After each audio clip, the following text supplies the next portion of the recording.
Olá, boa noite. Vou compartilhar um pouco aqui a live com as pessoas, chamar o pessoal, né?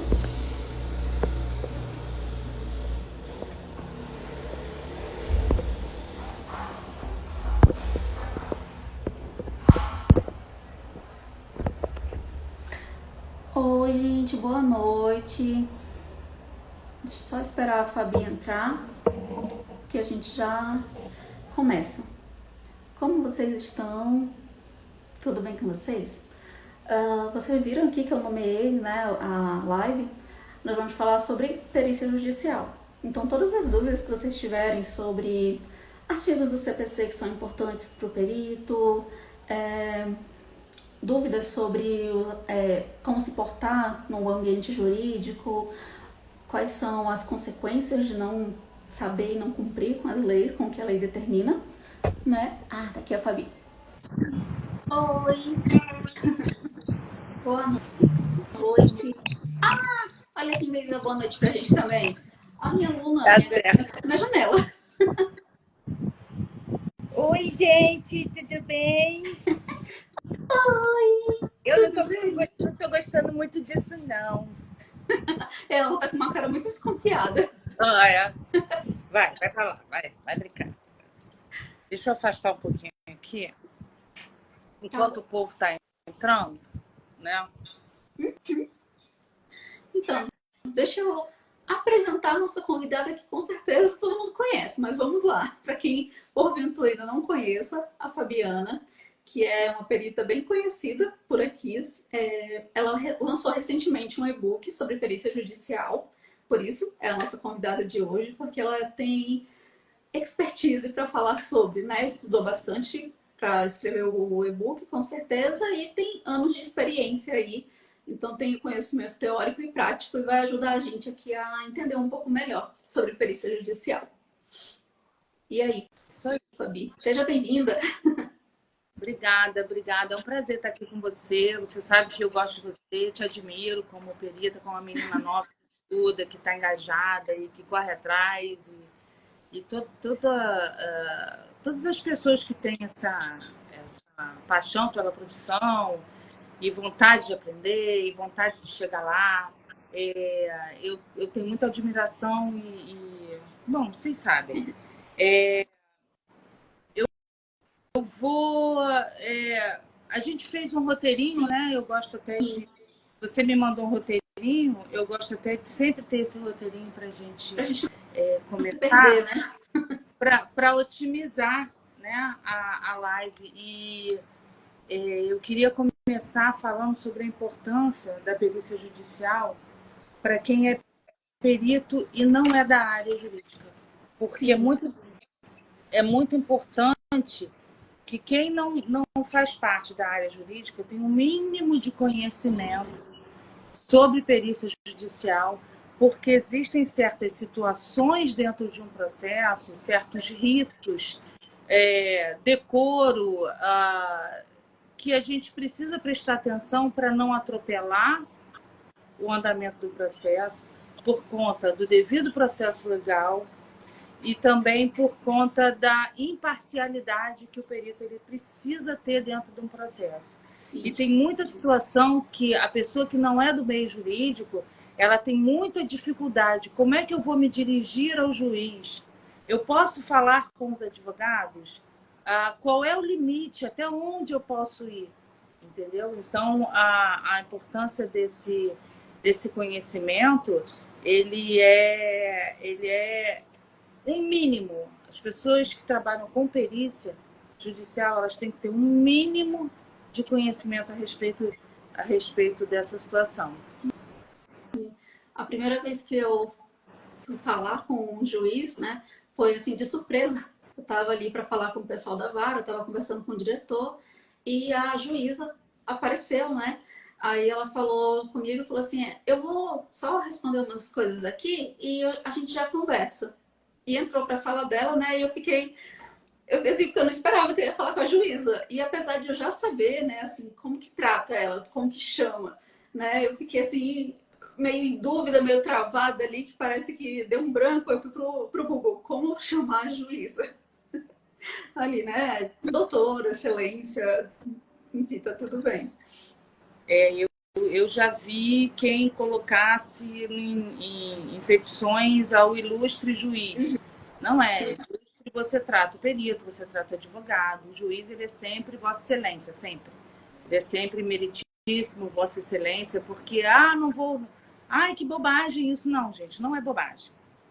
O direito é assim. Então, a gente tem que fazer conforme está no descrito lá. Jogo é o jogo, né? Se a gente entrou nessa profissão, a gente tem que saber o que já está ali estabelecido e jogar de acordo com o jogo. Não tem como a gente querer, vou fazer diferente e pronto. Não é assim, você está entrando agora. Como é que você quer mudar? Pronome de tratamento é para ser usado, Isso. exatamente. Bem lembrado, é isso mesmo. E eu tenho a cola, né? Vocês sabem que eu faço cola, porque apesar de eu saber algumas coisas, eu não sei tudo. E a gente pode começar... O que você quer começar falando? Bom, vamos falar quais são assim, os artigos importantes do CPC, que é uma coisa que eu sempre recebo aqui de pergunta, né? Por onde que eu começo a aprender? Assim, onde que eu procuro? O que eu tenho que conhecer? Eu falo o básico, é ali entre o artigo 464 ao 480, que determina sobre prova pericial, sobre o perito e tal. Então, para a gente falar um pouquinho ali o que ele define, né? Por que ele é importante. Eu acredito que os artigos mais importantes para a gente...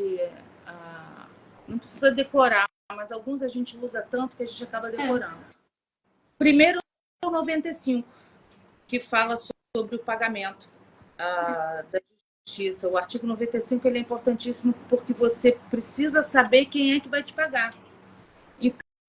Então, a primeira coisa que a gente precisa fazer é a leitura do processo e do despacho saneador. O despacho saneador vai indicar ali quem é que vai pagar a sua perícia.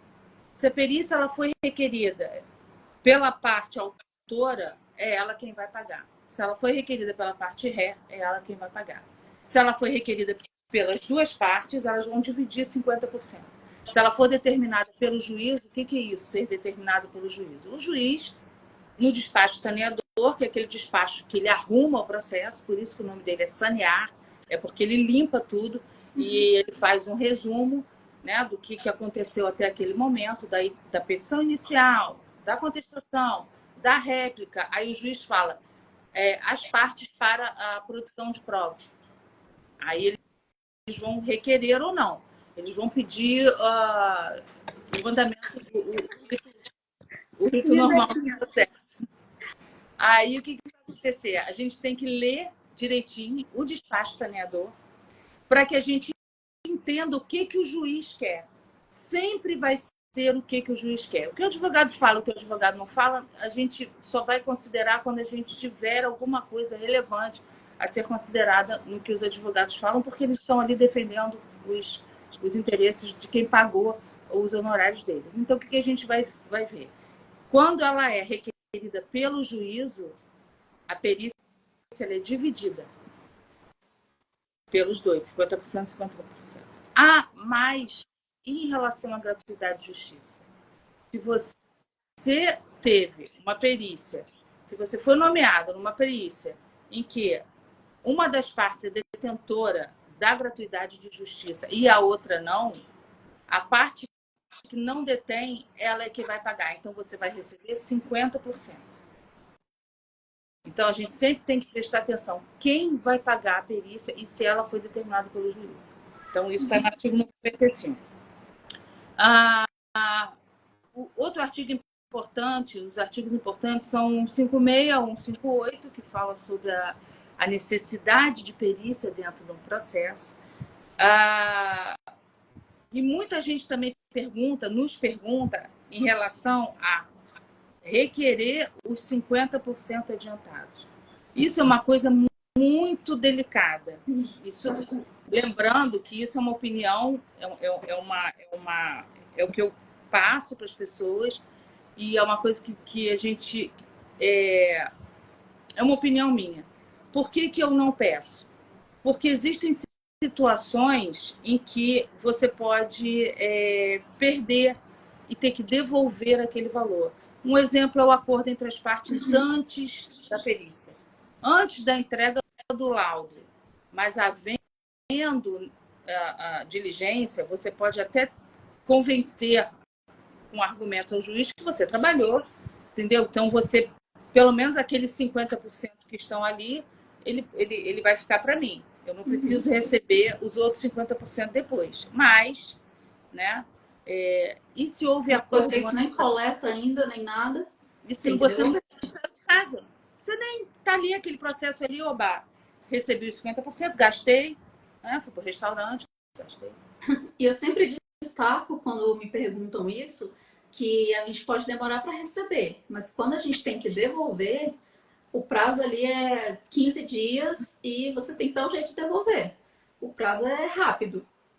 Por isso que você quer pedir, peça, mas leia o processo antes, para saber quais as chances daquilo dar problema. Qual a chance daquilo dar problema? Quer ver um exemplo? A sua perícia você cobrou R$ 2.500 ou R$ 3.000 e pediu R$ 1.500 de adiantamento.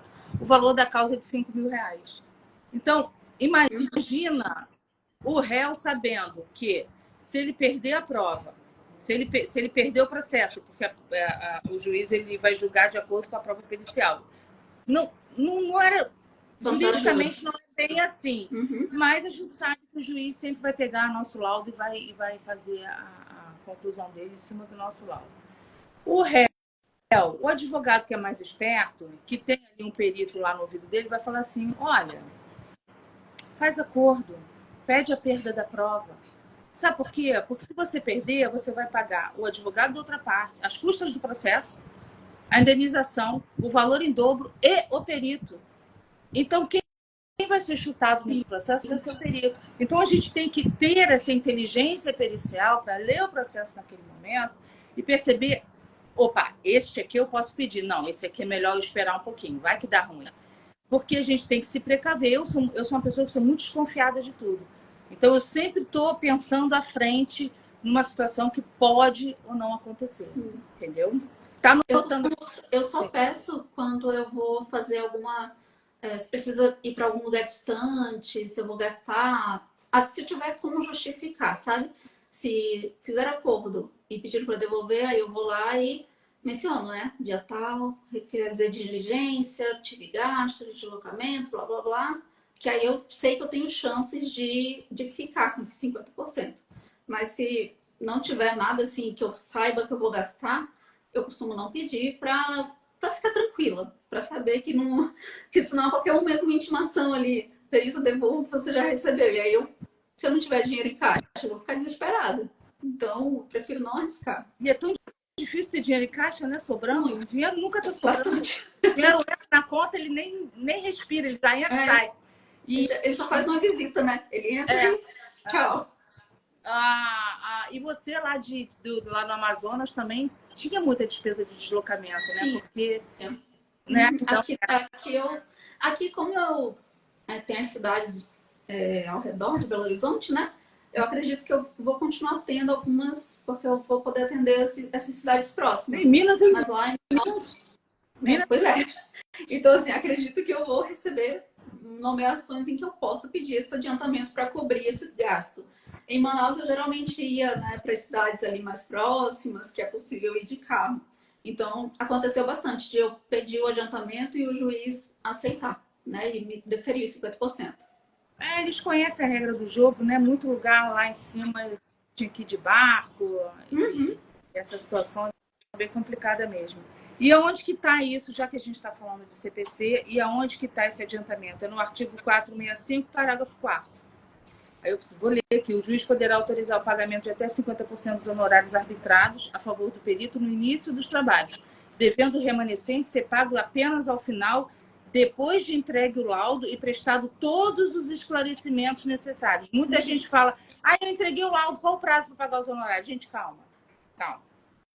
Você vai entregar o seu laudo, você vai aguardar que a serventia intime as partes, As partes, uma vez intimadas, elas vão se manifestar dentro do prazo de 15 dias, para depois você pensar em querer receber. Isso Se você quando... não tiver que se manifestar, né?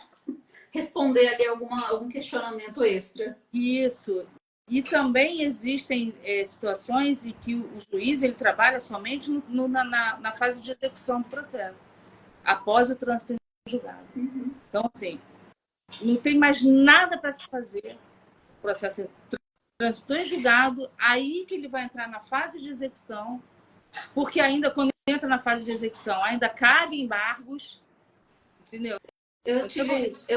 Esse ano eu comecei, o primeiro alvará que eu recebi foi de um processo em que eu entreguei o laudo em 2022.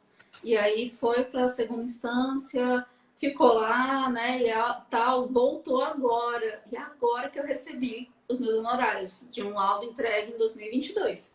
Porque essa vara específica só paga após finalizar tudo. Então, assim, Não, e é engraçado. é uma possibilidade. A gente só recebe bem depois. Ano passado, eu postei alguma coisa sobre isso. No finalzinho do ano passado, eu recebi uns honorários de 2019. Vê, meu filho? Mas aí a gente não espera um dinheiro que a gente não espera, né? Que é assim, oi! Você não... Pois é, né? É aquele negócio, é aquele dinheiro que você nem, assim, alguma hora chega. Aí quando chega, você, olha que legal. Uma hora chega. Tem um artigo que eu não lembro o número dele, mas que eu considero importante também, que é o que fala sobre quais são os motivos para você se declarar impedido, né? Quais são os motivos que você tem que se declarar impedido de atuar naquele processo, que são os mesmos que o juiz deve seguir ali, né? 414.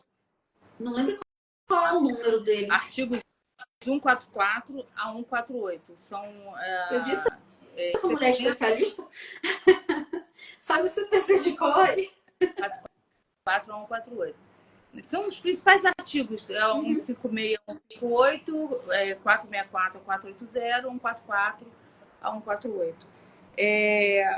Eu sei isso, mas assim, qual é o artigo que fala que as partes têm que ser intimadas para se quiserem comparecer à perícia? Eu não sei, eu fico, 174, 170, aí eu tenho que ir lá pegar a colinha, porque realmente é muita coisa. E a tia aqui já tá, a coroa já não lembra mais de nada. De nada. Tem pergunta aí, gente? Vê se tem pergunta aí.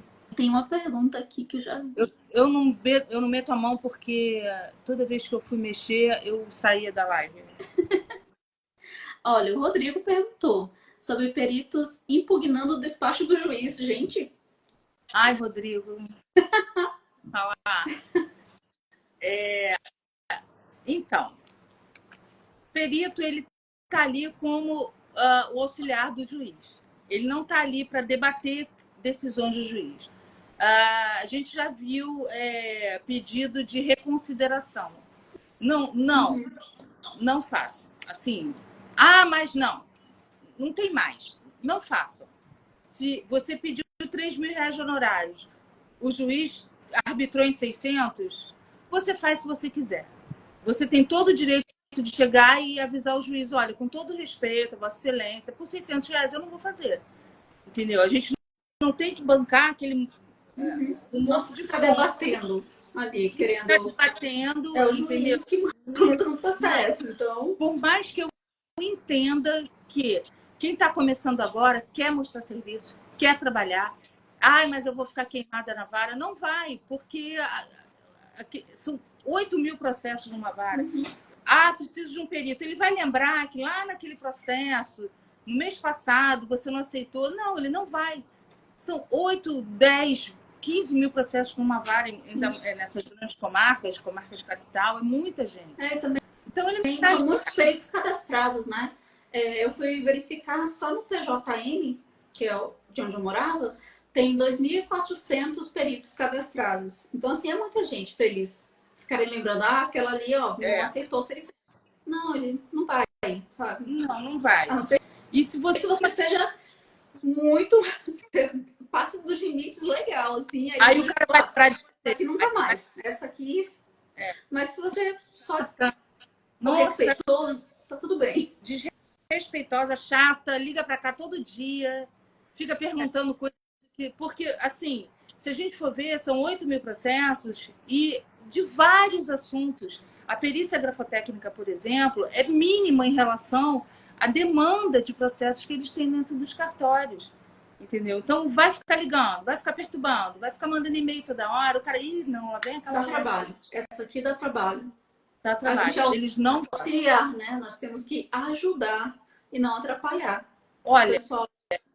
E eu falo porque meu irmão é chefe de cartório de vara federal, a mulher dele é supervisora também de vara federal, e eu escuto, né? Eu sei, ele comenta, ele fala, pô, sabe? É isso mesmo. Uhum. Tem mais uma pergunta aqui. Bom, vamos lá. A Juliana perguntou: juiz pode multar o perito que recusa a nomeação? Eu vi um despacho assim outro dia. Não. Multar? Eu acredito que não. Eu não, quando eu vi, eu não achei aonde que está escrito isso. O juiz ele pode multar o perito que não que não cumpriu prazo, né? Ele não entregou lá dentro do prazo, ele pode ser multado, ele pode ser retirado do rol de peritos daquele tribunal, mas por não aceitar a nomeação, até porque o Código de Processo Civil ele diz que você tem um prazo para declinar. E esse prazo, ele não é preclusivo. Você pode declinar a qualquer momento. Se você ficar doente, você vai ser obrigado. Se você... A mulher vai parir, o processo demorou tanto, o neném cresceu, aí chegou o dia do parto.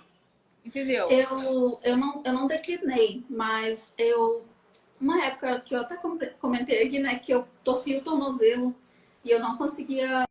Eu tava tinha que ficar em descanso, né, em repouso. E aí eu não ia conseguir fazer as coletas presenciais. Aí eu peticionei nos processos que eu tinha coleta agendada, informando, né, que sofri um pequeno acidente e tal, e pedindo que eu iria remarcar quando tivesse me recuperado. Foi tranquilo, assim, o juiz aceitou, né, colocou o ato ordinatório lá, dizendo, né, que por questões de saúde da perita, tal, aguarde-se, tudo mais. Aí, quando eu consegui sair de casa, depois de uns 10 dias, mais ou menos, aí eu remarquei a coleta. E ficou tudo bem, sim. A gente seja informado, né, e não seja nenhum abuso, fica tudo bem. Fica tudo bem você informando, o juiz já conhece seu trabalho, já sabe quem você é. Se a gente justificar, se a gente informar, eu acho que o combinado não sai caro. E o juiz também pode ficar doente, o juiz tira férias 3, 4 vezes por ano, ele entende, entendeu? Olha, eu tô vendo uma pergunta aqui rapidinho. Quando tem despacho autorizando alvará, liga pra vara ou espera? Depende da vara. Depende. Tem vara que pede pra gente ligar informando, né? Assim, pra eles agilizarem um pouquinho. Mas tem vara que espera que eles resolvem. Aí se demorar demais, assim, aí dá pra dar uma perguntada lá o que tá acontecendo. Aqui no Rio, aqui no TJ do Rio, a gente recebe a informação pelo push, né? Ou se você for olhar no processo, tem lá os atos ordinários lá. Mandado de pagamento para digitação, mandado de pagamento aguardando a assinatura do magistrado, mandado de pagamento assinado. Aí existem algumas varas que a gente consegue ligar para lá, ou mesmo fazer balcão virtual e conversar. É tudo uma questão de conversa, entendeu? Se você já... Isso cabe muito com o que a perita que Thaís comentou. Que no início eu tinha muito medo do que responder. Aí depois aprendi que o juiz não morde. É mais ou menos isso. Quando a gente começa, a gente tem medo. Tem juiz que morde. Tem juiz que morde e tem juízes que são muito legais, que são muito abertos a gente conversar com eles, que entendem a nossa profissão, que sabem, que nos respeitam. E tem muito juiz que tem a tal da doença juizite, né? Que também pega em chefes de cartório, em serventuários também, eles têm essa doença chamada juizite. Aí é mais complicado. Aí cabe a gente lidar com o ser humano nesse caso, né? Submeter a isso, não. Vai ter, assim como em qualquer lugar, a gente encontra pessoas fáceis de lidar, mais agradáveis, pessoas um pouco mais difíceis. Exatamente. A gente encontra no judiciário também, da mesma forma. Mas não é uma regra. Oi? Eu não sinto que seja uma regra. Eu acho que é mais uma exceção. Essa questão dessa arrogância e tal. Já foi mais.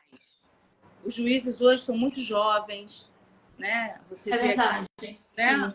Aqui Eles no estão Rio, entrando bem jovens. sim, aqui no Rio de Janeiro veio uma leva boa de novos juízes ano passado. Você vê assim, tudo garoto, entendeu? De 30 anos e tal. Então, assim, tá melhorando. Eu acho que a tendência é melhorar. Juliana tá dizendo que ela já pegou o juiz que morde, é horrível. Até o Dói. que eu falei foram tranquilos, ainda não peguei um desses que morde, não. Meu pai mordia. Meu pai era juiz federal, meu pai mordia e O Rodrigo comentou aqui uma hipótese, né? Se esse despacho que falou sobre a multa, né, por não aceitar, se ele poderia ser montado, talvez para levantar aquela pauta de juízes são horríveis. cara, será que foi o juiz? Será que não foi o... Mas, às vezes a culpa realmente é do estagiário. Às vezes a culpa é do chefe do cartório, às vezes a comarca ela é pequena e ela abrange.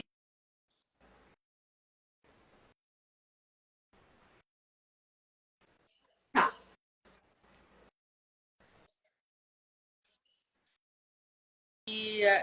São 3 municípios com o mesmo juiz, ele quase nunca vai ali. Então, ninguém aceita. Então, assim, se tem placa. Estão te ligando, né? Aí fica. Não, estão me Tem ligando. placa tem história. Gosto muito dessa frase. Essa frase é perfeita, né? Se tem placa, tem história. Sim. Então, é isso. Vamos lá. Vamos lá. A próxima, né? A gente falar sobre quais são as limitações e responsabilidades do perito judicial e quais as consequências quando a gente não segue o descrito na lei ali, o que acontece, né? A gente não segue. Eu anotei aqui assim, porque a gente precisa conhecer para saber quando precisa se declarar impedido. Porque às vezes você não vê ali, não lê o artigo e não sabe em que situações você tem que se declarar impedido e acaba fazendo laudo e, sei lá, uma advogada ali descobre, olha, essa perita não podia ter atuado nesse processo. Uma impugnação para você e é aquele negócio, você não pode alegar desconhecimento da lei. Não, Né? não pode. Desconhecimento da lei não é uma desculpa. Eu não vejo, assim, pouco vejo arguição de impedimento ou suspeição. Mas é importante saber. Saber. Quando você está em grandes centros, Rio de Janeiro, São Paulo, e você já conhece o advogado da outra parte, você já trabalhou naquele escritório, eu acho que você tem que se declarar impedido, né? Por suspeito. Mas, quando você está no interior, é muito difícil não se conhecer dentro da cidade. Você está numa cidadezinha pequena no interior de Minas Gerais. Todo mundo te conhece ali, todo mundo conhece o escritório. Tem um escritório de advocacia que pega todos os casos de fraude bancária. Então, é muito difícil você não reconhecer. Então, eu acho que é uma situação em que você tem que também observar, analisar. E é muito difícil essa questão da suspeição e do impedimento. Um dia eu recebi uma pergunta. Ela perguntou assim, no caso, aliás, o esposo dela, tá?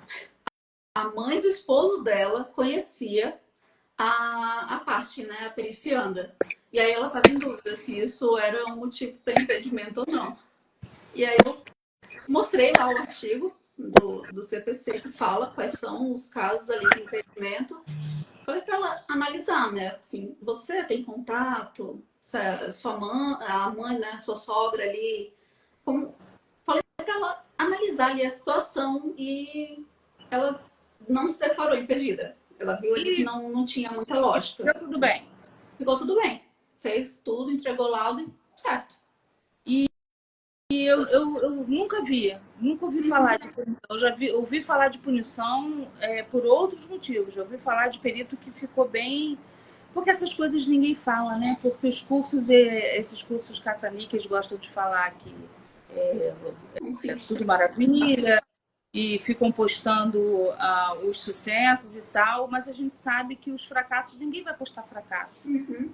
Mas eu já ouvi falar de situações bem complicadas, de peritos que sumiram do processo e foram retirados do rol, ou tiveram que pagar multa. É bem complicado. E isso Uhum. eu fico muito triste, sabe, quando isso acontece. Eu fico muito triste.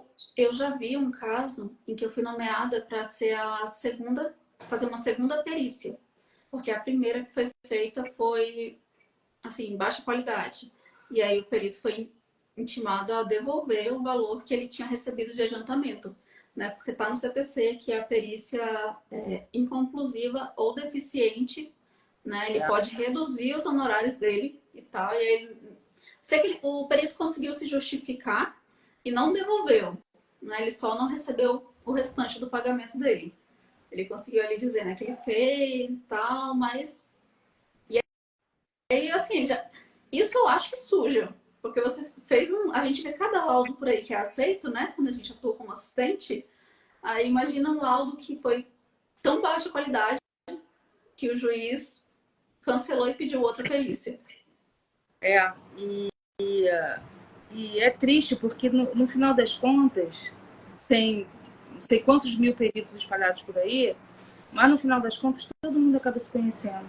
Todo mundo, Sim. quando aí passa um para o outro, olha esse daqui, aí, né? Olha aqui, olha que vergonha, olha que não sei o quê. Então eu acho que é lamentável, sabe? Mas enfim, isso que você está falando está no 468. O perito pode ser substituído quando faltar-lhe conhecimento técnico ou científico, inciso primeiro. Inciso segundo, sem motivo legítimo, deixar de cumprir o encargo no prazo que lhe foi assinado. Aí vem, né, aí vem os parágrafos. Primeiro, no caso previsto no inciso 2, o juiz comunicará a ocorrência à corporação profissional respectiva, podendo ainda impor multa ao perito fixada tendo em vista o valor da causa e o possível prejuízo decorrente do atraso no processo. Sim. Olha, Ele pode ter que pagar. imagina isso numa perícia de engenharia, por exemplo, entendeu? Em que valores de causa são altíssimos, sabe? É bem complicado. Eu paguei uma perícia aqui do piso da minha casa, perícia assim, o perito comentou comigo, não, é uma das mais baratas, que R$ 6.000, entendeu? É tipo a nossa gratuidade de R$ 900 aqui no Rio de Janeiro, entendeu? Bem complicado. E o parágrafo 2º diz que o perito substituído restituirá no prazo de 15 dias os valores recebidos pelo trabalho não realizado sob pena de ficar impedido de atuar como perito judicial no prazo de 5 anos. É o artigo 468. Sim. E aí uma consequência bem grave que eu acredito que se os cursos mostrassem, né, os peritos iniciantes ali não se arriscariam tanto para se inscrever, pegar nomeação sem ter o conhecimento necessário. Se eles soubessem desse risco, né, estudando ali um pouquinho da perícia judicial, eles não iam se arriscar tanto e entregar esses trabalhos que a gente tem visto por aí, que são tristes, né? Tem tempo isso, tem tempo. Foi logo depois de 2021, 2022. Chegaram para mim e falaram que, cara, mas você só fica falando desgraça, você só, sabe, o seu intuito é desestimular as pessoas para não fazerem concorrência com você. Eu ouvi isso, entendeu? Aí eu falei, então tá bom, o que eu posso fazer? O mundo ele não gira, Na né? verdade é deixar todo mundo bom, né? Todo mundo saber ali a responsabilidade que tem, porque eles dizem, né? Só fazer um laudo no Word, ali um relatório rápido, né? Poucas horas e tal, ganhos altos, mas não é um simples trabalho. Tem muita responsabilidade envolvida. Então, a gente precisa alertar, porque as pessoas estão fazendo isso sem saber. Imagina ter que pagar uma multa por ter atrasado o processo, você investiu em curso ali, enfim, não sabemos a qualidade do curso, e aí está impedido de atuar 5 anos. Tem que fazer curso com os peritos. fazer curso com perito. Por exemplo, eu repito, eu sempre repeti isso recentemente na live da Rita, com a Rita. Eu não vivo de dar aula. Eu não sou professora, eu sou perita. Eu vivo de perícia. Dar aula é um bico aqui, é um negócio ali, entendeu? Então, assim, não vai. Eu não quero uma sala cheia de alunos. Eu quero alunos interessados em aprender. E eu tenho visto, Ale, as mentorias que eu tenho feito, o pessoal tá tão bom. Eu vou te falar.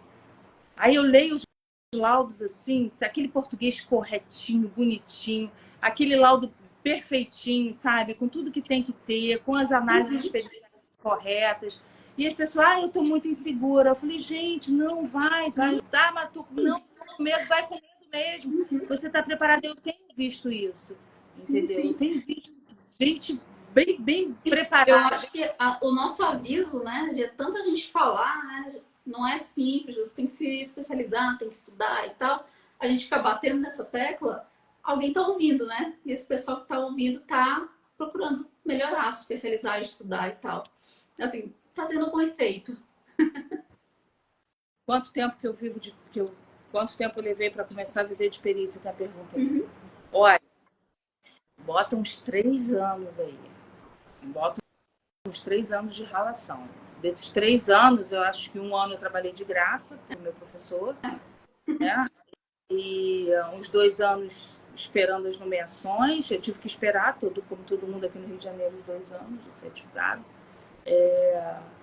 Mas eu já tinha me cadastrado na Justiça Federal, aí, porque minha maior demanda é na Justiça Federal.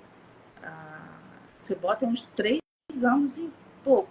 Comecei em 2018, entendeu?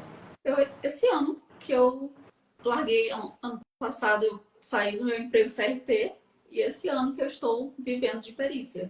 Mas assim, eu fui muito cuidadosa ali de ter certeza que agora dá, sabe? Então, durante os 4 anos eu fiquei CLT e perícia. Eu não tinha vida, assim. Era manhã, tarde e noite trabalhando, fim de semana. Eu não sei o que é um fim de semana. Na verdade, eu percebi Também. que eu ainda não saí aqui, né? Eu mudei para Belo Horizonte dia 20 de fevereiro e eu ainda não saí para passear, né? Tem parques aqui na cidade, porque eu não saí. Porque eu não saía. E eu ainda tô no mesmo ritmo. Eu tô trabalhando de segunda a segunda, eu continuo fazendo. E eu, peraí, né? Não era isso. Eu queria sair do CLT para ficar só com a perícia, para conseguir relaxar um pouco. Porque os últimos 4 anos foram, assim, intensos. Para Foi, conseguir. você operou, você quebrou o pé, você aconteceu um monte de coisa, né? Pois é, e eu era para eu viajar para cá, para Belo Horizonte, em janeiro, dia 20, 23. Aí, no dia de Natal, eu tive apendicite. No dia Ai, 25 de dezembro, eu estava na cirurgia. Aí, pronto, eu tive que adiar a passagem, porque é mudança, né? Então, assim, muita mala, ainda trouxe a minha gata, então carregar a bolsa da gata e tal, e eu não podia pegar peso, fazer assim muito esforço.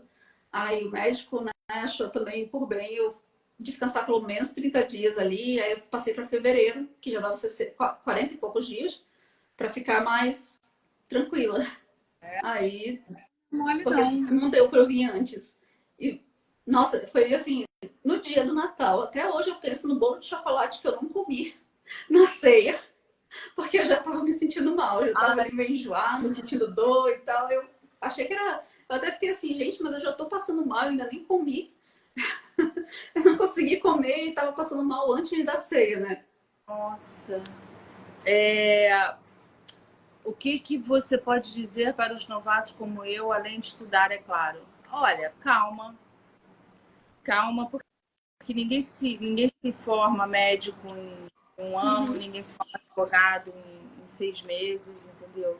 Ninguém vira um excelente borracheiro com o final de semana aprendendo com o tutor, ou aquelas unhas lindas que a gente vê, as profissionais de acrigel, entendeu? Ninguém vira um expert em 1 semana, Eu acho em que a 1 gente mês. precisa falar mais esses termos.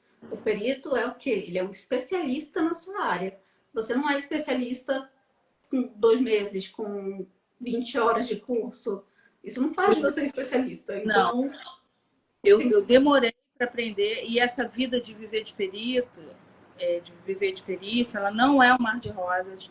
Como a Alê falou, a gente passa o final de semana sentado na frente do computador, entendeu? Meu marido se aposentou, veio trabalhar comigo, a gente fica sentado um do lado do outro o dia inteiro, ou lendo, ou estudando, ou trabalhando, ou fazendo laudo, e tem mês que o dinheiro não entra. tem que ter uma boa organização financeira também. Que é uma coisa que não faz parte da perícia, mas faz parte de ter o seu negócio, né? Da vida ali de trabalhador, como fala? Trabalhador autônomo, não, trabalhador. Ai, presta Profissional, serviços, né? profissional.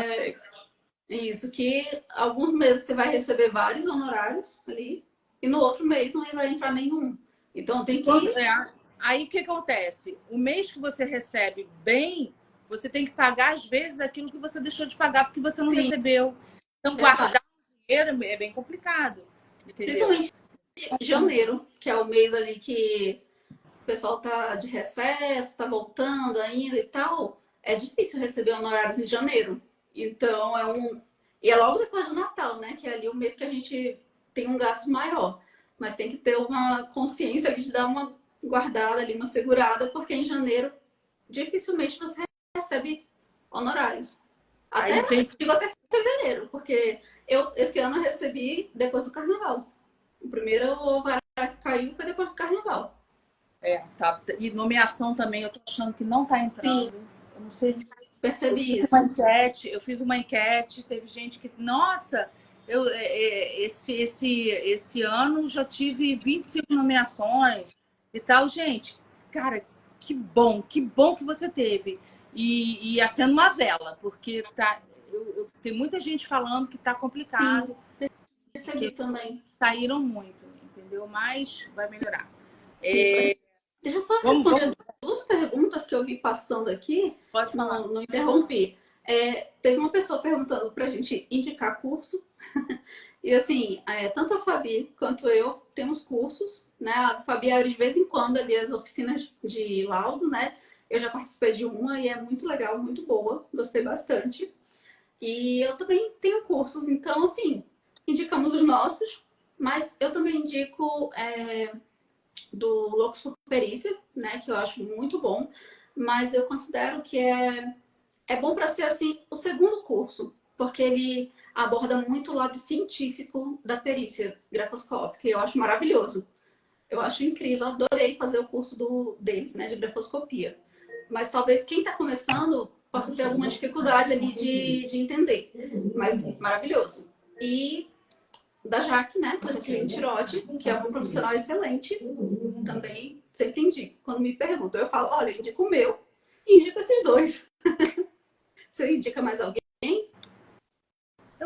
Na minha bio tem cursos de perícia grafotécnica. Tem o que eu fiz com a Rita, com a DP, com o Tiago. Aquele sim, com o Maurício maravilhoso. Ponto. Ele é muito completo. Muito completo. Aborda assim tudo, né? Eu lembro. A gente tem essa aula. Tem perícia judicial, tem tudo.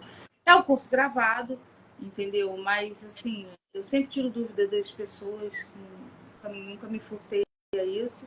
E na minha bio, na verdade, é complicado, sabe por quê? Porque todas as minhas amigas ministram cursos. E todos eles são cursos excelentes, entendeu? Sim.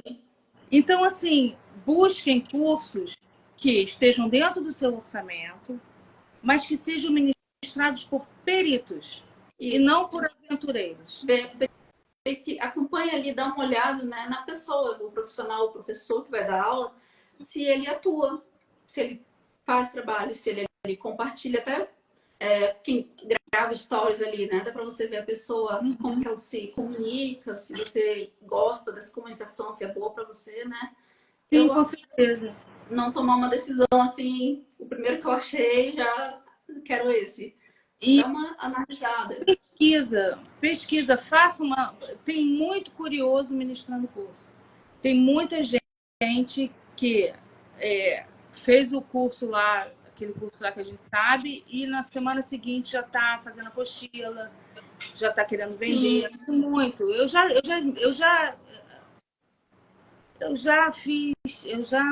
declarei guerra, quer dizer, declararam guerra porque eu falava, agora eu já não falo mais nada. A época da Tramontina já passou.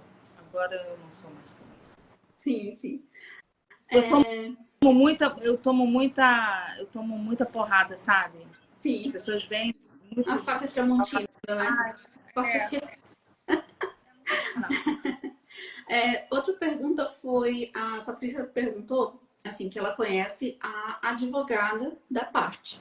E ela quer saber se ela está impedida ou se ela pode seguir com o aceite. Ela conhece ou ela é vizinha e dá bom dia, boa noite no elevador? Se ela conhece, se o Instagram lá tem a festinha, né? Que ela tá lá tirando selfie com a advogada. Se ela conhece, se é amiga dela, ela tá impedida. Uhum. Eu acredito, o que eu geralmente penso, assim, é que primeiro, se você se refere ao impedimento às partes, né? Autor e réu.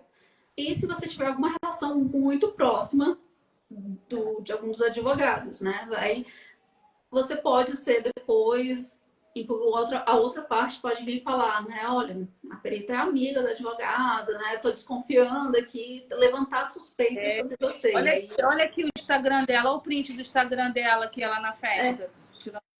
Entendeu? É vai complicado. saber o que conversaram ali, né? E tal. Pode ser assistente técnica da advogada. É amiga dela, o técnico não tem impedimento de suspeição. Sim. Ela pode trabalhar somente como perito judicial, que é primordial que tenha imparcialidade. Agora, como assistente técnico, pode ser pai, mãe, tio, amigo, não tem problema nenhum. Sim, aí. Nossa, aí você vai lá, ô, né, amiga? Então, posso ser sua assistente técnica, olha que legal, vamos lá. E alguém perguntou aqui sobre os cursos com certificação internacional, né? Se a gente acha importante e tal. Eu acho que é assim. Eu acho não. Eu perguntei para uma pessoa que fez o curso, que é o que geralmente o pessoal faz. Né? Eu perguntei porque eu estava querendo fazer. E o que ela me disse? Ela disse assim que é um curso bom, mas não tem nada de diferente. Não é um curso em inglês, eu achei que seria um curso em inglês, né? Porque eles dão um certificado internacional, mas não é. É um curso bom, mas nada de diferente, que eles cobram só para você ter ali um status de ter feito, para poder dizer, tem uma certificação internacional. Foi o que a pessoa que fez me disse. Tanto é que O leigo ele vai se impressionar. O leigo ele vai se impressionar. Eu me impressiono com um certificado lá da Espanha, do Chile. Esse lá da Flórida não me impressiona muito, não. Me impressionam outras situações. Mas é antiético ficar falando isso, porque eu conheço todo mundo ali, entendeu? Então... Pois é, assim, é um curso bom, mas não tem nada de diferente. Ela disse, aprendi muito, os professores são bons, aprendi demais e tal. Só, assim, o certificado internacional é só você para dizer. paga pelo selo. Isso, sim, você paga por ele. O advogado. Uhum. Aí quando você for fazer ali o seu marketing pro advogado te contratar, você fala, olha, tem certificação internacional. É um diferencial ali, um status legal. Mas o curso em si não tem diferença. É um curso bom. Aliás, tem diferença. É um curso bom. O que já é muita coisa. O curso é bom. É um bom curso ministrado por pessoas que sabem o que estão falando. Sim. Né? Não tem nenhum curioso ali. Mas você paga pelo selo que está ali. E não tem problema nenhum se você quiser fazer. Entendeu? Eu acho que não tem nada demais. Eu penso em fazer, assim, mas por enquanto eu estou investindo em conhecimento, né? Assim, porque eu estou fazendo cursos e tudo mais, né? E aí depois eu pretendo fazer para ter mesmo ali, para reciclar os conhecimentos, né, do básico. Eu acho que é bom de vez em quando a gente voltar ao conhecimento ali de base, e também fazendo cursos novos, né? Você fica sabendo ali o que já evoluiu, o que os professores estão fazendo de diferente, tem mais dicas e tal. E aí ter também essa certificação internacional aí. Eu vou te falar uma coisa, é tanta a ciência, ela é tão rápida, né? Que você assistiu a palestra do Samuel lá Sim. na OAB? Maravilhosa. Coisa impressionante que ele também hoje já não adota uma metodologia que ele que inventou, Sim, que é de 9 pontos. Então, que ele já tem uma outra visão por conta das pesquisas, que ele é maravilhoso, né? ele é um pesquisador, né? Além de perito, professor e tudo mais, ele é um pesquisador da área. Ele é o nome da perícia no Brasil. Sim. É o nome da perícia no Brasil. E assim, o troço ele avança de uma tal forma que a gente precisa ler. Ah, mas a professora, eu disponibilizei recentemente uns artigos, né, sobre mal de Parkinson, não foi? Uhum. Tá tudo em inglês. Gente, copia e bota no chat GPT. Ele vai, entendeu? Não há um obstáculo. Impedimento, assim, pra gente. Quem quer aprender, estudar, dá um jeito, né? Consegue, porque hoje existem meios que facilitam muito a nossa vida para estudar. A Juliana mesmo fez um post, eu até compartilhei ontem, né, sobre materiais gratuitos que eu assisti ou li essa semana, né? E ali ela compartilhou lives, até mesmo aulas, vídeos, né? Maravilhosos, assim. É incrível. Para estudar, até mesmo de forma gratuita, você consegue. Sensacional. Então, assim, eu tenho vários artigos que eu fui, ou os professores de curso passaram, ou alguém compartilhou em algum grupo do WhatsApp, Telegram, alguma coisa assim. Então, eu tenho várias coisas para estudar. Quer ver uma dica boa? Entra no Google Acadêmico. Uhum, Google Acadêmico, quem está aí assistindo a gente, entra no Google Acadêmico e digita lá, documentoscopia. Tem vários. vai aparecer muita coisa. Tem vários. Aí muda também ali o idioma também, você pode botar todos os idiomas, porque aí vem em espanhol, vem em inglês, em português, lá no Google Acadêmico. Jogar no Google não vale muito a pena. O Google Acadêmico que é o grande lance. Entendeu? Vamos lá, tem pergunta aqui. O que tem mais aqui?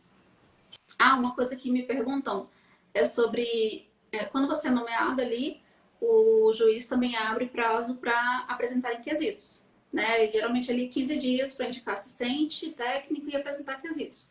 E aí já me perguntaram assim, mas teve quesito que foi feito já bem depois disso e tal, eu tenho que responder? E a resposta é sim, né? Aquele prazo ali, como a Raíssa sempre diz pra gente, né, da sua perícia, ela fala, esse prazo não é preclusivo. É um prazo de 15 dias, mas o perito tem que responder todos os quesitos que forem apresentados no processo, independente de quando. Quem foi que postou outro dia? Acho que foi a Rita Mendonça, que foram aos 90 quesitos, não foi isso? Eu fiquei chocada. Eu falei com meu marido, eu só responderia, eu faria, juro por Deus, eu faria um laudo só com a resposta aos quesitos. Explicava ali, colocava tudo tipo metodologia, você vai responder tudo. Tal, resposta aos quesitos. Gente do céu, para que eu vou perder tempo fazendo um laudo se tudo está perguntado nos quesitos? Igual perícia de engenharia, não é isso? Eu acho que é isso. Tem uma área da perícia que ele só responde quesitos. Sim, eu já vi também. Mas é só ali os quesitos para você ir respondendo, né? A sua análise. Eu quero falar só duas coisas aqui. Que é, se você não avisar que está indo fazer alguma diligência, tipo, tem que ir no cartório, fazer alguma coisa, você tem que avisar de qualquer diligência que você vai fazer. Se você não avisar, pode ser usado para impugnar seu laudo e até anular, porque as partes têm direito de acompanhar se quiserem, o assistente técnico. Ou eu já fui na junta comercial e o advogado e o autor foram comigo lá para acompanhar enquanto eu escaneava, tirava foto e tal. Para grafotécnica, né, o básico do básico é você marcar uma colheita de padrões e requerer os originais. Então, isso tudo está dentro do processo. Isso tudo está no processo. Você lá requerer ao juiz. Você sempre vai pedir tudo para o juiz. Você não vai fazer nada sozinho. Você vai pedir ao juiz que intime a parte, que compareça. Então, isso tudo que está dentro do processo é interessante também requerer ciência às partes. Se uma vez que você coloca na petição que você requereu que as partes fossem intimadas, se a secretaria intimou ou não, já não é problema do perito. Ah, mas eu já tive que reagendar. Ah, mas olha só. Pois é, não, mas olha só, doutor. Ali eu pedi, quer dizer, você já tira a culpa de cima de você, mesmo que você tenha que reagendar. Você não tem mais o que falarem de você. Não, mas ali, na folha tal, eu pedi para intimar. Se a secretaria não intimou, óbvio que você não vai falar isso, mas você vai dizer, olha, eu pedi para intimar e tal, tal, tal. Aí o juiz, né, ele vai ver que você fez a sua parte. Quem não fez foi a equipe dele. Sim, verdade. Aí a Pamela entrou aqui dizendo que está em aula, mas passou só para dar um beijo na gente. Beijo, Pamela. Ótimo. E agora a gente respondeu. Você quer falar mais alguma coisa? Sim, uma coisa que muito perito não sabe, que é sobre cumprir os requisitos do artigo 473 do que deve ter no laudo. Quando eu sou assistente técnica, uma das primeiras coisas que eu olho é lá. Os itens do 473 foram cumpridos, né? Tá ali resposta a todos os quesitos, 465, parágrafo 2º. Também. Muito perito. O que é o 465, parágrafo 2º, gente? De cabeça eu não sei. Mas ele diz que você tem que, ao aceitar, apresentar o seu currículo, o certificado que comprova a expertise e as formas de contato com você. Precisa fazer isso. Ah, mas eu já fiz, já entreguei 100 laudos e não fiz na petição de aceite. Um dia vão te pegar. Basta uma vez. Basta uma vez para você se queimar com aquele juiz. Basta uma vez. Eu peguei uma dica da Jaqueline Tirotti e coloquei assim para nunca mais esquecer de fazer isso. Ela já deixa no último parágrafo da petição de aceite dela um link para o currículo e as certificações dela. Isso. Né? Uma página no Google Drive, né, que já está com todos esses arquivos. E aí ela já deixa ali no modelinho de aceite dela. Então, e aí eu estou fazendo isso também. Já está no meu modelo lá o link para a pasta onde eu deixei salvo. Então, todo aceite meu já vai com aí lá, né, o currículo e certificações da perita estão no link tal. E aí, não esqueço. Toda vez eu envio. Porque o que a gente não leva em consideração, às vezes, é que o perito grafotécnico, ele trabalha em cima de fraudes bancárias que são feitas com gente muito humilde. Gente que não tem dinheiro para pagar um assistente técnico. Então, assim, e é uma coisa muito... o Brasil, ele tem uma diferença de classes muito grande. A defensoria ela não está preparada para isso. A demanda da defensoria é imensa. E eles não têm um perito ali para poder auxiliar nessas demandas. Então, as pessoas, elas não... Primeiro que elas não sabem que elas têm... elas não sabem o que fazer. Sim. E segundo, que uma assistência técnica é cara. Entendeu? Então, assim, já entreguei 150 laudos, nunca fui impugnado. Você nunca foi impugnado porque você não pegou alguém que tivesse condições de pegar você e te dar uma sacudida. Então, é muito importante o bom trabalho, principalmente nessas questões de perícia bancária, onde a parte de gratuidade de justiça é gente muito humilde. Eu bato muito nessa tecla. Eu já tive aluno falando que quando tem assistente técnico no processo, ele presta assim, o dobro de atenção, cuidado, não sei o quê, né? Mas aí eu fiquei assim, tá, mas e quando não tem? Você se preocupa também com isso, né? Revisa, presta atenção ali para fazer um trabalho bem feito. Porque, geralmente, né, a parte que não pode pagar um assistente técnico tem direito também de ter um laudo bem feito pelo perito oficial. Então, é o seu trabalho, você tem que fazer seu trabalho bem feito. A gente tem uma pergunta aqui do Mauro. É importante fazer uma pós na área?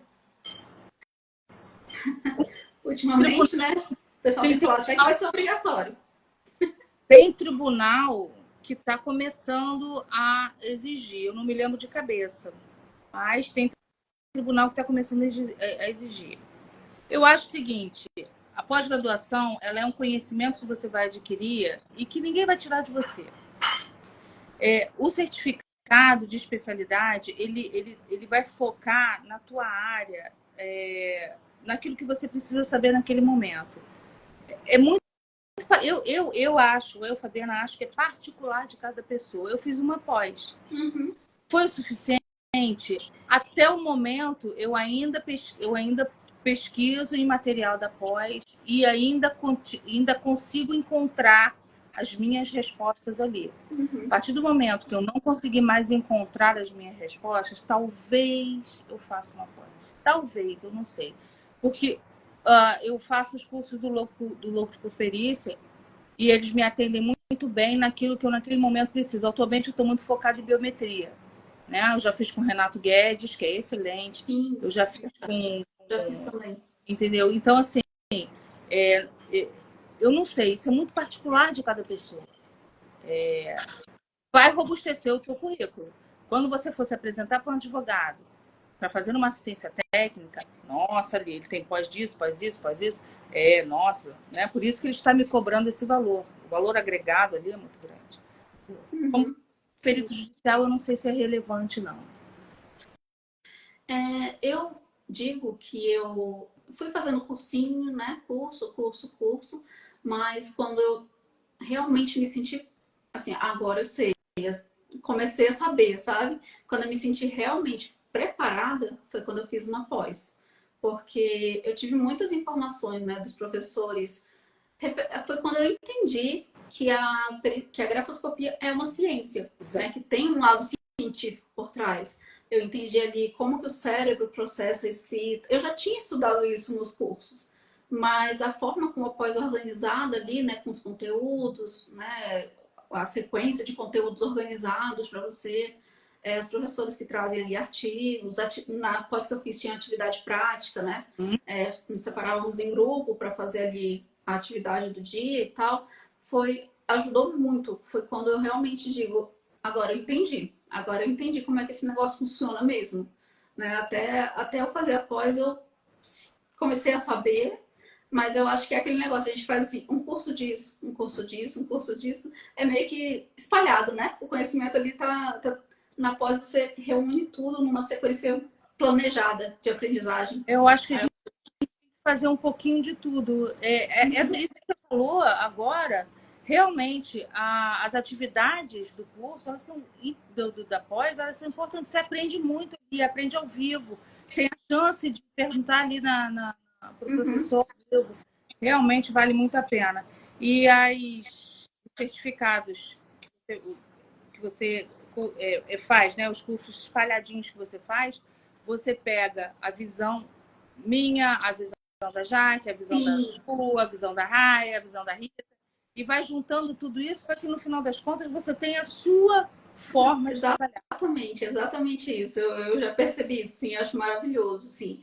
Você pega uma dica como que a Jaque faz, como que a Raíssa faz, e aí você vai juntando ali, e você tem as informações de dicas de vários profissionais bons que já estão aí há algum tempo na área. O nosso amigo que está sempre aqui nos prestigiando, né? Que a gente é tanta mulher que a gente sempre esquece de falar do Rodrigo. Ele faz sempre o encontro de peritos. Eu estou participando, assim, desde que eu descobri, eu participei dos últimos todos. E é muito bom também. Vamos lá, tem umas perguntas aqui que você me mandou. Isso. Tem umas perguntas que deixaram na caixinha. Posso falar? Pode. Quais são os principais desafios enfrentados pelos peritos judiciais em relação à legislação atual? Desconhecimento. A única palavra que eu consegui pensar nesse momento é você desconhecer. E como é que eu faço para conhecer? A gente precisa conhecer perícia judicial. Toda vez que eu falo, faça um curso de perícia judicial, compre a minha apostila de perícia judicial. Não é porque mas eu não sou perito judicial. Não é bem isso. Quando você faz perícia judicial, ela está relacionada ao jurídico, ao tudo que está agregado ali do direito. Porque se você é pedagogo e resolveu fazer perícia judicial grafotécnica, você é um pedagogo que é um perito judicial grafotécnico, mas você não conhece os trâmites processuais, entendeu? Aí tem outra perguntinha, quer falar alguma coisa? Eu destaquei só uma coisa. O que eu pensei aqui foi assim, o que falta nela, que é uma regulação dos honorários de forma justa e que sejam cumpridos, né? Porque até tem lá, e aí, mas cada tribunal, né, cada estado ali tem uma portaria, uma normativa, alguma coisa ali que tem lugar que paga 300, tem lugar que paga 1.000, tem lugar... Então, assim, a chance de ser desvalorizada é bastante, porque não tem uma regra, né? E até tem, mas ninguém vê ali. A nossa área, né? A nossa área, ela carece muito de conselho. De conselho. Muito de Sim, é verdade. É verdade. Vamos lá. Como o perito deve lidar com pressões externas durante o processo de perícia, enquanto mantém sua imparcialidade e objetividade? Olha, isso é muito particular de cada um, mas eu acho que depois você complementa, porque eu sei que você tem coisa para falar também. Eu acho que a ética, qual é o limite? O limite ele é a ética e as boas práticas, né? O perito judicial ele não pode ir nem a quem nem além daquilo que ele foi determinado a fazer, entendeu? E isso, principalmente a imparcialidade. Eu entendo, né, um pouco dessa pergunta de, por exemplo, geralmente nesses contratos bancários são idosos, né? São pessoas ali que despertam uma simpatia, né? Ali, só que o que me ajuda, né, é pensar, nem tudo é o que parece. Você pode estar sendo enganado. E aí, com o tempo ali, você vai vendo que que você é um perito e que o que te importa ali é a sua análise e as evidências. Então, não pode ser o que te falaram ali na coleta com o vovozinho ali, não pode ser mais importante do que a sua análise. E na hora de analisar, eu lembro disso. Né? Assim, eu até falo, como é que é? Golpistas envelhecem. Pilantra. O golpista de hoje, um dia vai ter 70 anos. Então, vamos analisar. Luiz, fala pra mim. Tu tá com pena? Mas pilantra envelhece. Sim. E eu peguei, tinha uma senhorinha, assim, fofa. Nossa, assim, ela falava devagarzinho, baixo e tal. Fui fazer a análise e a assinatura era dela, assim, certinha, né? Todos os indícios, eu tive, ainda bem, né? Peguei o contrato original nesse caso. Era dela, foi ela que assinou. A minha análise estava me dizendo ali. Eu vi, revi, refiz e tudo mais, e era ela. E olha só, aquela senhorinha tão fofinha. E às vezes eles esquecem, né? Eu já peguei também uma senhora, um senhor que na coleta ele falou: olha, eu fiz os empréstimos, mas eu não lembro desse aqui. Eu acho que eu não assinei. Então acontece de eles esquecerem qual que ele fez, qual que ele não fez. Acontece, sim. Eu morro de pena, mas aí eu lembro que eu não posso morrer de pena. Tem que lembrar ali. Eu tô aqui para ajudar o juiz. Eu não sou nem de uma parte nem de outra. Eu sou do juiz aqui no meio. É verdade. Vamos à terceira. Quais as principais diferenças entre os procedimentos de perícia em processos civis e criminais? O que eu pensei? Com a ajuda do meu marido e seus 40 anos de Polícia Civil no Rio de Janeiro. A perícia da área civil, ela funciona ali para confirmar as hipóteses. Você tem duas pessoas litigando e cada uma fala uma coisa. Então, você chama o perito para que a hipótese 1 e a hipótese 2, qual que está certa? Então, a gente cria, a gente vai em busca dessa verdade. E a perícia criminal, ela vem para esclarecer as circunstâncias do crime. Ela vem para que ocorreu um fato típico, um fato criminoso, e a perícia criminal vai ali para tentar trazer a verdade real e esclarecer aquele crime que aconteceu e que a perícia precisa elucidar. E a perícia criminal ela é sensacional, está cada vez mais tecnológica, a gente vê o Excelentes perito. profissionais, né, que atuam como professores para a gente aqui, ainda bem, né, que eles são liberados para atuar, ensinando, passando conhecimento deles. Professores que eu conheci que eram da perícia criminal, que são da perícia criminal, né, foram excelentes. Trouxeram muito conhecimento, que eles fazem treinamentos também, né, fazem ali, que eles conhecem muita coisa de fora, né, que já está um pouco mais avançado e tal. Foi, assim, ótimo. Foi, o que eu pensei aqui, né, que na perícia criminal, me corrija se eu estiver errada, mas nós podemos atuar somente como assistentes, né? Assistente na investigação defensiva. O laudo é feito pelos peritos criminais, pelos peritos oficiais, né? Aham. Nós atuamos como assistentes. E eu acredito que a possibilidade de precisar comparecer em audiência é bem maior, porque salvei ali alguns vídeos no YouTube de peritos que foram assistentes por ali e foi na audiência para falar sobre o seu laudo, né? Fazendo ali o Ministério Público e fazendo perguntas, ali questionando o laudo, né? Passando na telinha o laudo todinho e o Ministério Público perguntando para o perito sentado ali para esclarecer. Deve dar um medinho, né? Mas se você tem certeza no seu trabalho, por isso que não tem. Olha só, eu fiz um laudo com um modelo de laudo. Eu fiz um laudo que não é meu, não são as minhas palavras que estão ali. Foi um copia e cola que eu peguei de exemplo de um laudo que alguém compartilhou comigo. Complicado. Se você for chamado lá para prestar esclarecimento na frente do juiz, você vai saber repetir o que está escrito ali? Você vai entender o que está ali? É complicado.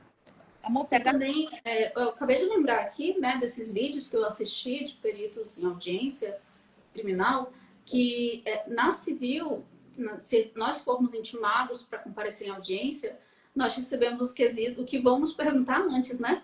Tá no CPC, que nós recebemos os quesitos antes da audiência, né? E na criminal, pelo que eu vi ali nos vídeos, não, o Ministério Público ali foi passando e perguntando, passando e perguntando. Não tem essa de preparação antes, saber o que vão te perguntar.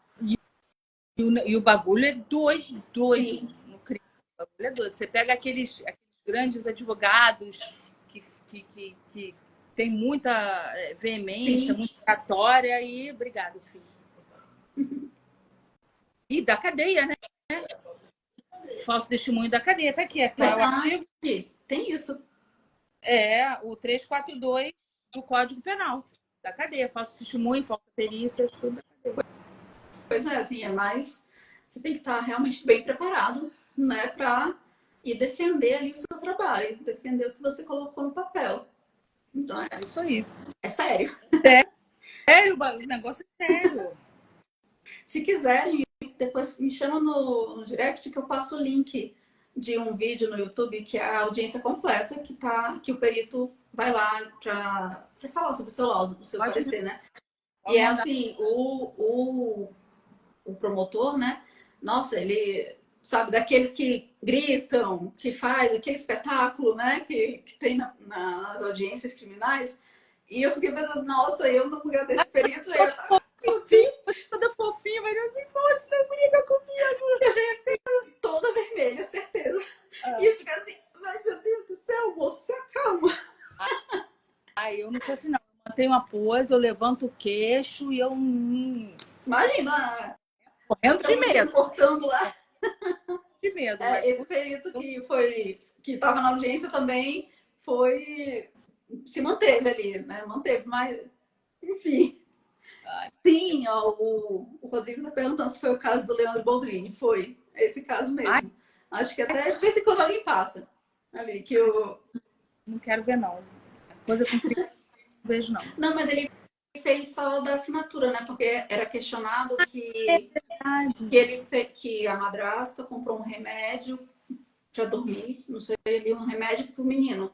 E que o próprio pai teria emitido a receita. E aí a análise foi nessa receita médica. Essa, né? Teve outras perícias, claro. Mas essa daí era do perito grafotécnico, que analisou a assinatura e a receita. Deus me livre. Não tem essa parte pesada. Não, eu não gosto. Me dá uns gatilhos muito. Sim. Vamos lá. Vamos lá. Quarta pergunta. Como os peritos podem se manter atualizados sobre as mudanças da legislação que afetam o seu trabalho? Interessante essa pergunta, né? Por exemplo, assinar a newsletter do Conselho Nacional de Justiça, assinar a newsletter do consultor jurídico e tendo interesse em buscar. Ah, mas eu não sei buscar. Calma, acompanha alguns. Tem muitos advogados no Twitter, aqui no Instagram, que eles estão sempre atualizando. Quando a gente entra para a perícia judicial, a gente meio que passa a gostar um pouquinho de direito, começa a pesquisar mais sobre essas coisas. E eu botei aqui na resposta, observar as publicações do Conselho Nacional de Justiça, dos TJs, da Presidência da República também, que é uma dica. Assinar as newsletters, ficar atento aos perfis relacionados ao direito. É uma forma da gente se manter atualizado. Quem não sabe fazer esse tipo de pesquisa, porque não é assim fácil, não é jogar no Google que você vai ter informação de qualidade. Tem que saber filtrar, né? Traz informações de qualidade. Acompanhar a gente, né? Assim, os peritos aqui no Instagram mesmo, que sempre que acontece alguma coisa assim que vai afetar o nosso trabalho, a gente acaba falando um pouco sobre, né? Então, assim, eu aprendo muita coisa aqui no Instagram com os peritos que eu acompanho, né? Sempre tem alguma informação ali, algum link, alguma coisa. A Fabi mesmo compartilhou artigos outro dia. Então, assim, acompanhar peritos bons, né, da área que você vai se manter informado aqui, porque a gente sempre comenta quando acontece alguma coisa que afete. É verdade. Esqueci o que eu ia falar. Vamos lá. Eu acho que era isso que eu ia falar, isso que você falou aí. Quais são as implicações legais de um parecer pericial mal fundamentado ou inadequado? Mas aí, olha só, sendo um parecer técnico, elaborado por um assistente técnico, a consequência vai ser um distrato. Pode ser que o seu cliente queira o dinheiro de volta, né? E quando você é um perito judicial, aí quando é laudo, né? São as sanções do artigo 158 do CPC e o artigo 342 do CPC, isso é importante. O artigo 468 do CPC, a gente já falou antes agora nessa live, fala sobre a substituição do perito, quando falta-lhe conhecimento técnico-científico, ou quando ele deixa de fazer alguma coisa que ele deveria ter feito e não fez. A sanção que mais me assusta, né, é a do artigo 342 do Código Penal, que ele diz: fazer afirmação falsa, ou negar, ou calar a verdade como testemunha, perito, contador, tradutor ou intérprete em processo judicial ou administrativo, inquérito policial ou em juízo arbitral. Parágrafo 1º. As penas aumentam de 1/6 a 1/3 se o crime é praticado. É crime. É crime. Se o crime é praticado mediante suborno ou se cometido com o fim de obter prova destinada a produzir efeito em processo penal ou em processo civil, em que for parte entidade da administração pública direta ou indireta. Parágrafo 2º, o fato deixa de ser punível se, antes da sentença no processo em que ocorreu o ilícito, o agente se retrata ou declara a verdade. Por isso que é importante, quando a gente percebe que errou num laudo, a gente voltar lá no processo e falar: errei, por algum motivo eu não me atentei àquele detalhe, e a gente vai e se retrata. Por isso que eu digo que quando a gente recebe uma impugnação, cabeça aberta, leia a impugnação, vê se tem sentido, aceite, né? Eu posso errar, a gente é humano. Com certeza. Podemos errar. E veja, se o que estão ali impugnando tem fundamento, se retrate. Se não tem fundamento, aí você se manifesta ali para reafirmar o que você disse. E, Fabi, eu não lembro de ter visto no CPC, mas eu já ouvi, acho que live também, que isso se aplica, esse artigo que você leu, se aplica também ao assistente técnico, né? Porque se ele fizer um parecer que ele esteja mentindo, para beneficiar o cliente dele? Não. Acho que assim, a gente não pode mentir no parecer. Não, parecer técnico você pode inventar, subir, descer. A gente tem peritos antigos, né, da década de 90, famosíssimos, que estão milionários. E eu não vou falar o nome aqui, mas temos, entendeu? Que foram peritos criminais, depois viraram técnicos e tem pareceres bem complicados.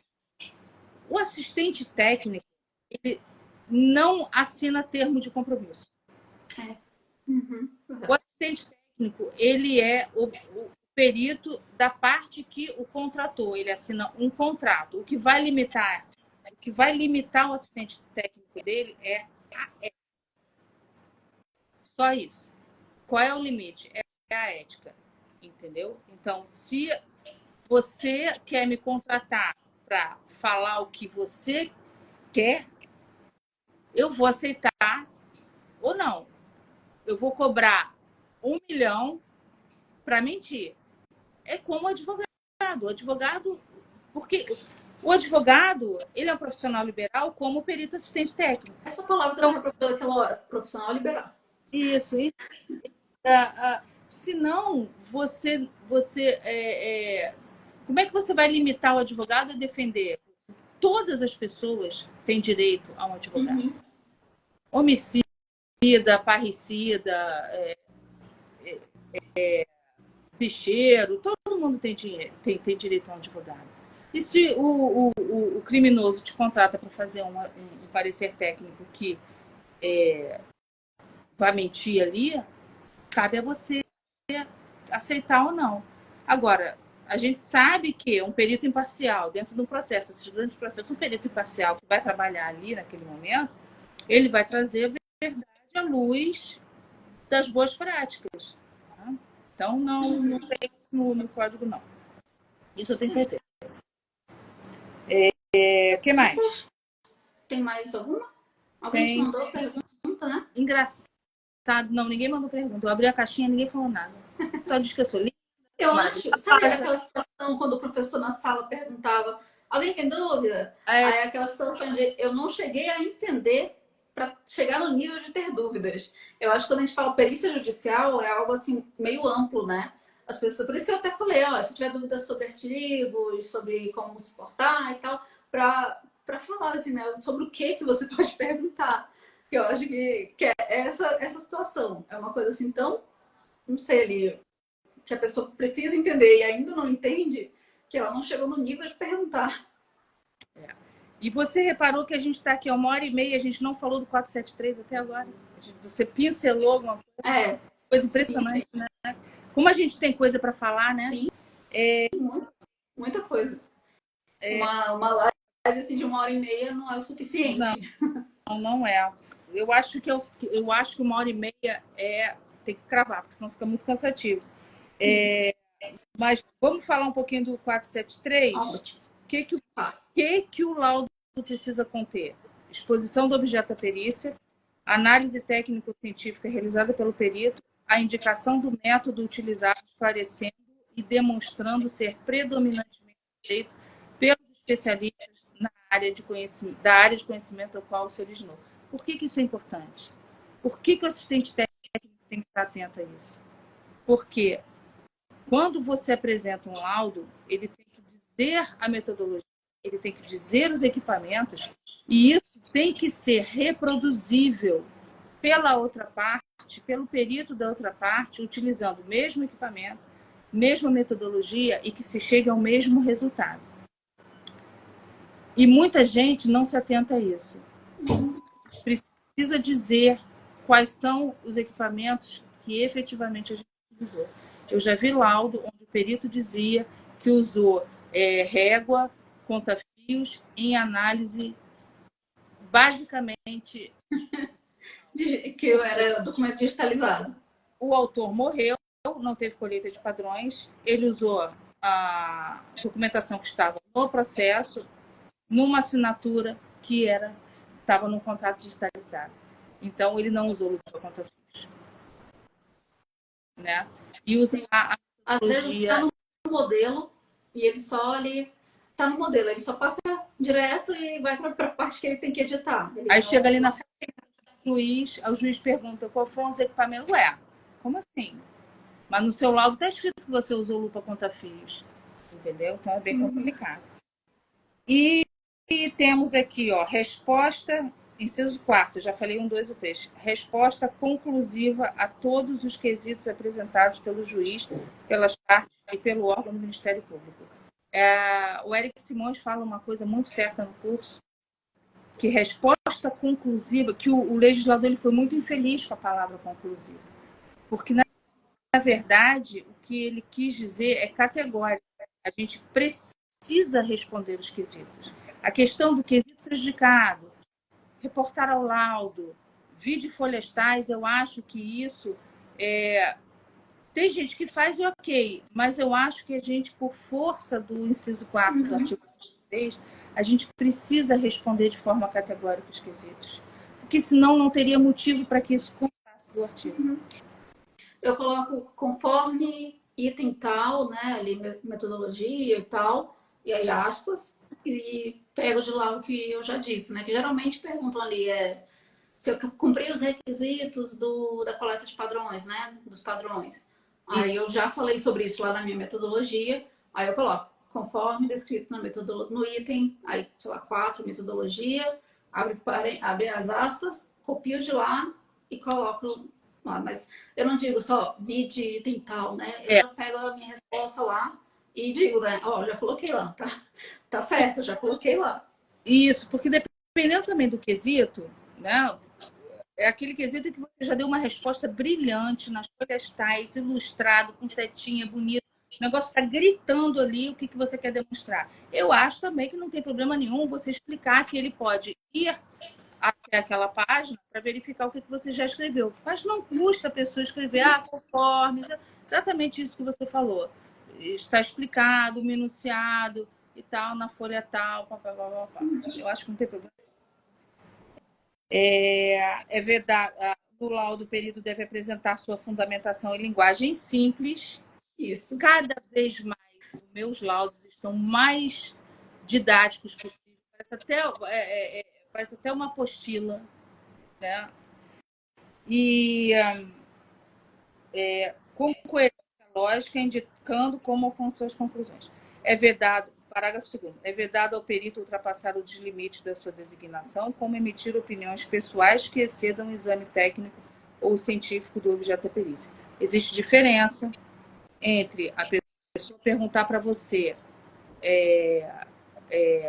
se você acha que o leigo consegue identificar. Tem diferença. Eu não gosto desse quesito. Você porque... o homem médio. O homem médio é uma construção jurídica, filosófica, e você não tem como afirmar a percepção pericial de terceiros. Mas você tem como supor que um banco que tem prepostos, esses prepostos a gente acha, né, a gente supõe que eles foram treinados. Eles estão lidando com assinaturas, eles estão lidando com documentos, então a gente supõe, é igual um cartório, o cara vai registrar, o cara vai fazer uma autenticação de assinatura. Ele tem que conseguir autenticar, né? Garantir ali que essa sai do mesmo ponto que essa. Então ele tem que ter um treinamento, né? Isso. E não tem problema, não tenham medo de responder quesitos. Se o quesito pergunta há semelhança nas assinaturas, aí você olha as assinaturas, a assinatura é muito parecida. Qual o problema de você responder que tem? E assim, quando eles fazem esses quesitos, acaba sendo... Olha, o advogado fez um bom quesito, né? Ele usou o quesito para o seu objetivo, né? Que objetiva o quesito. É você conseguir ali respostas do perito que favoreçam a sua tese de alguma forma. Então, a semelhança? E aí ele já sabia que com essa resposta ele vai pegar lá e colocar. Ó, o perito disse que há semelhança, portanto, tal. Que é o objetivo dos quesitos, é que você possa usar a resposta do perito a seu favor. Porque é o medo da impugnação, né? A gente não tem que ter medo de impugnação. Todo mundo vai te impugnar. Sim. Só você Não atacando o perito, a impugnação é do seu trabalho, você responde com o seu trabalho, né? E para terceiro, para finalizar, para o desempenho de sua função, o perito e os assistentes técnicos podem valer-se de todos os meios necessários, ouvir testemunho. Aí vem a pergunta, né? Eu posso deixar o assistente técnico participar? Não só pode, como deve. Se ele está no processo, se o nome dele está no processo, você deve deixar ele participar. Ele vai interferir no seu trabalho? Não, aí não. Você pode sentar com ele, trocar ideia. Quer fotografar minha colheita de padrões? Pode fotografar. Quer tomar a sua colheita, a sua própria colheita do seu formulário? Também pode. Agora, interferir no trabalho do perito judicial ali, eu acredito Sim. que ele não possa. Aí Entendeu? você, né, por favor e tal, e depois relata o acontecido, né? Exatamente. Lembrar sempre que você tá ali assessorando o juiz, então é você que conduz o ato. Você ali está investido de autoridade naquele momento, Exatamente. né? Condução Você do ato. ali é autoridade, você é o longa-manos do juiz, você está ali como uma autoridade maior naquele feito ali, e ele senta ali, ele é um convidado, entendeu? A gente recebe bem os convidados dentro da nossa casa, entendeu? E ele não pode também ultrapassar, querer não, faz isso, faz aquilo, vamos colher, a senhora vai colher, como tem quesito, né? Queira o perito colher 50 assinaturas, metade de olhos vendados. outra pulando num pé só e outra de cabeça para baixo.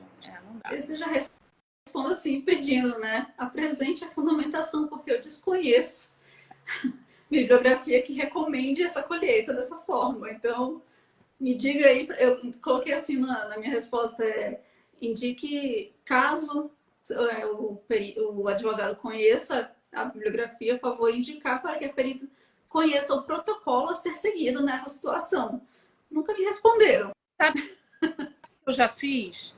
Porque a gente pode, antes de entregar o laudo, entrar com uma petição requerendo ao juiz que indefira determinados quesitos. A gente pode fazer isso. Está no CPC, eu não me lembro agora qual artigo, mas olha a importância da gente conhecer os artigos do CPC. A gente pode pedir ao juiz que indefira determinados quesitos. Sim. Entendeu? É muito importante. E aí? Bom, por aqui, acho que já deu 1h30, né? Pra gente não cansar, nem a gente, nem quem está assistindo, que com certeza deve estar aí já querendo se preparar para dormir. A gente não vai encerrar. Meu marido está olhando ali, ó. Tá vendo? Já tem gente apressando aí. Então, nós vamos encerrar por aqui, né? Quem tiver dúvidas, eu convido a seguir tanto o meu perfil quanto o perfil da Fabi. A Fabi lançou recentemente o e-book sobre perícia judicial que eu li, eu estou lendo ainda. E o conteúdo é maravilhoso, assim, muito bem explicado, uma linguagem fácil de entender, que é nesse mundo de juridiquês, né, da área judicial, ser fácil de entender é um grande diferencial. Então, é um dos livros mais fáceis de entender que eu já li sobre perícia judicial. Então, recomendo fortemente que vocês adquiram. Foi ótimo, Fabi. Excelente trabalho. Quando eu terminar de ler, eu vou fazer aqui uma resenha, né? Pegar ali, ó, li o livro, diz isso, isso e isso e tal. É sensacional. E o Rodrigo tá falando também, ó, o e-book da Fabiana é sensacional. E realmente é. Então, convido vocês a me seguirem, se ainda não me seguem, e seguir a Fabiana também, que ela sempre tem caixinha de pergunta ali nos stories, está sempre respondendo, dando dica. Maravilhosa. E obrigada por vir participar, por aceitar o meu convite, Fabi. Sabia que ia ser maravilhoso e realmente foi. E o pessoal tá dizendo aqui nos comentários que realmente foram boas explanações, boas explicações. Fico feliz que tenham gostado. Obrigada pelo convite. Eu adoro fazer live com as meninas. Eu já fiz com um monte de gente já. Eu gosto disso. Ótimo. Já sei, então. Posso convidar. Pode. A gente pode fazer um dia, eu, você, Juliana, a Pamela, a gente pode fazer um Nossa, monte. ia ser maravilhoso. Né? E a gente fala bastante ali. Ia ser incrível. 2 horas. Vai ser incrível. Vamos fazer acontecer. Tá. Tchau, pessoal. Boa noite. Tchau, pessoal. Muito obrigada. Me perguntaram se vai ficar gravada. Vai sim. Eu vou deixar aqui no perfil. vou marcar a Fabiana também, né, para compartilhar lá. Então, vai estar gravado. Então, se vocês não conhecem alguém que não pôde assistir e quiserem compartilhar, por favor, tá bom? Tá bom. Meus contatos estão todos na minha bio. Isso. E quem puder aí, adquire o livro da Fabi, que vale muito a pena. Tá bom. E a gente tem planos aí para esse ano, então vem novidades por aí também. Gente, vem muita É novidade. isso. Um beijo a todos. Beijo, gente. Tchau. Obrigada. Boa noite.